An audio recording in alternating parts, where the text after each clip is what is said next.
Coffee's made, now it's time for oatmeal. Traditional breakfast. Oatmeal with a banana, some cinnamon.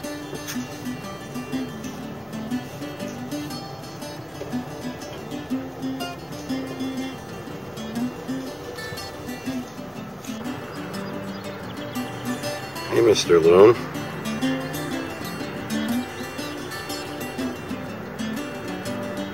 Is that a cormorant? I thought it sounded like a loon. Swim over here so we can see what you are. And we have a yachting enthusiast getting his dinghy ready for probably the first time this year. Most of the lobster boats that are fishing today have baited up and they're all out.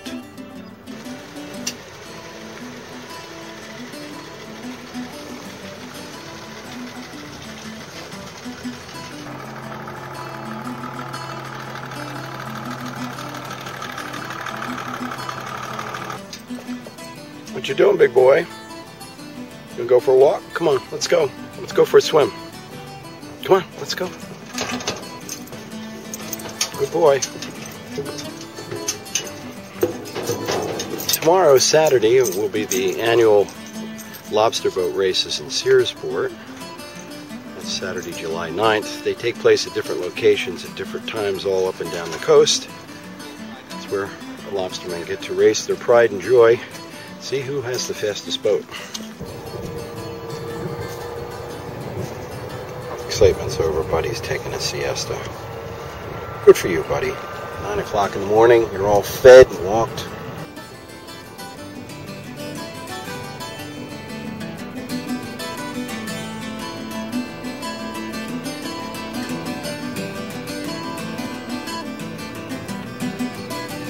It's just about 9 o'clock. We've got a tiny little bit of a breeze. We're headed back home to Stockton Harbor.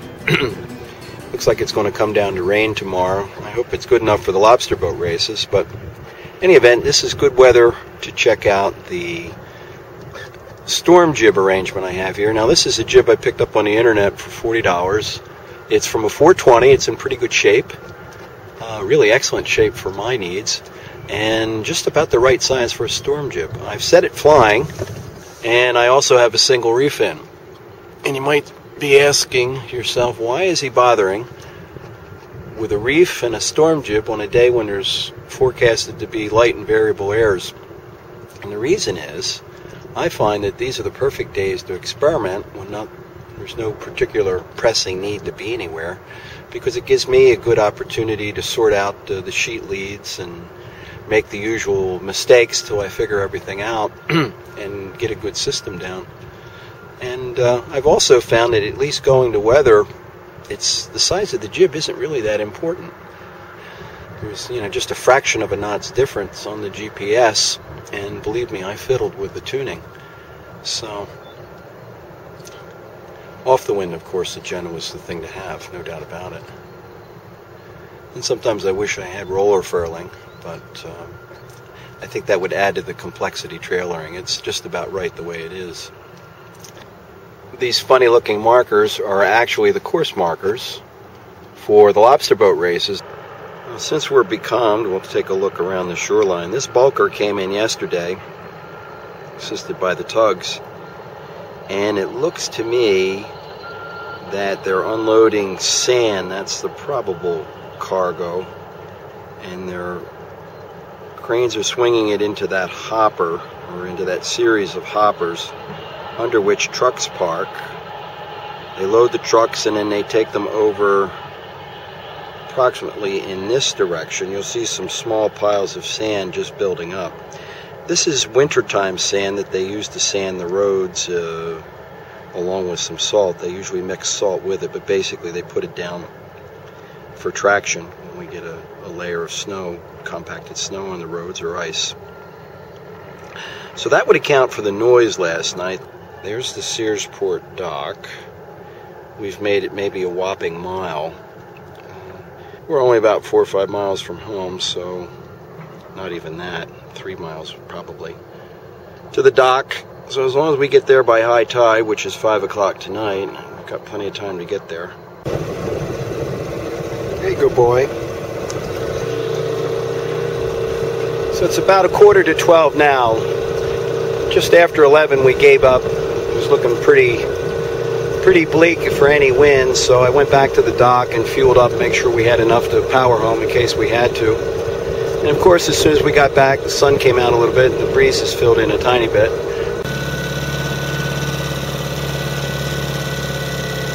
It's about 12:15 and the breeze has once again failed us. Just an oily slick out here. So the iron sail is taken over, about quarter throttle. And we're getting, with the board up, about 3 1/4 knots over the ground. I don't think there's much current to speak of, so that's probably an honest 3 knots of push in calm water.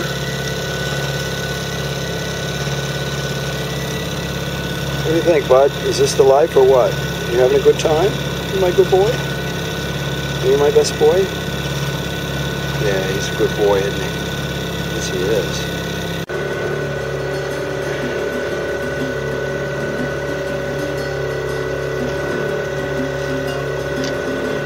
Hello, cormorants.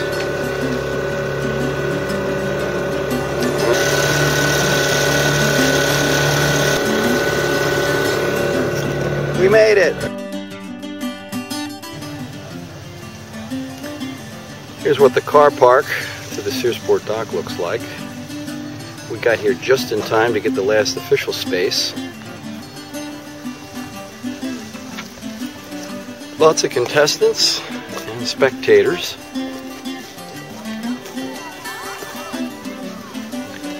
Now there are several different classes depending on boat size and boat power. And as you can see, some folks have elected to trailer their boats up rather than run them on their own bottoms.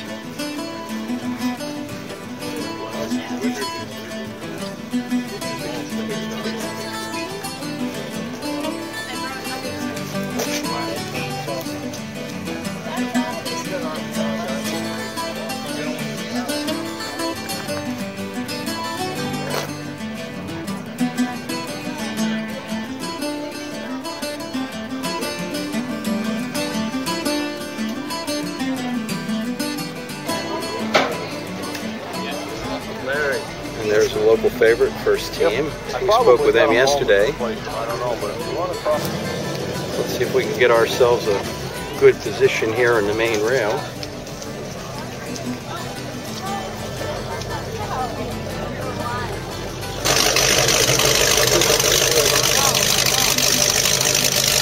This boat looks like it's specially prepared just for racing. This is Silhouette, the Harbor Master's boat. Out there in a great position for watching the races.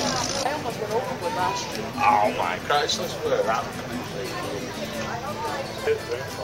A lot of money tied up in lobster boats right here, that's for sure.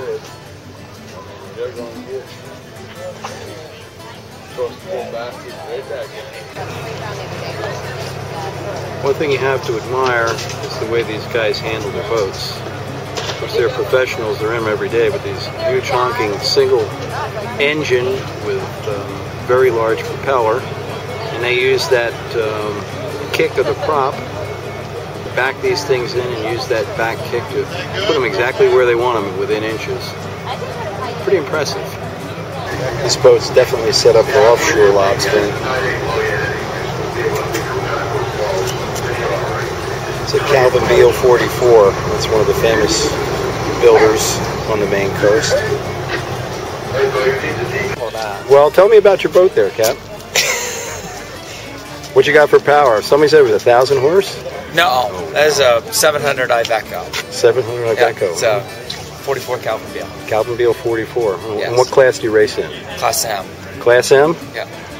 It's 40 foot and over up to 750 horsepower. Okay. Where do you come in from? Alsat. Alsat? Yep. Yeah. You race here at Searsport every year, or? This is the first time I've come to Searsport. So. Okay, well, good luck. Thank you. See you later.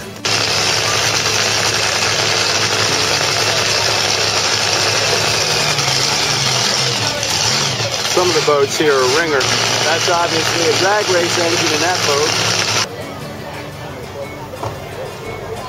Hold my beer. People ask me, why do you live in that wretched place with 10 months of winter and a real short summer? Well, this is just one of the many reasons. Where else can you get free entertainment like this?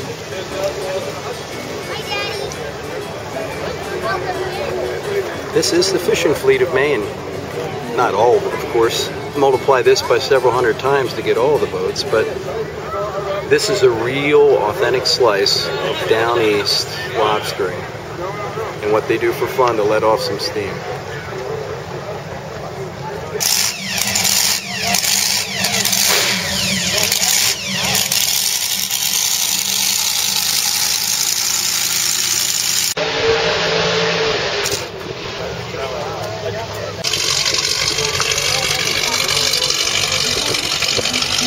These are the big boys, Class M, including that Jill Caden we interviewed before.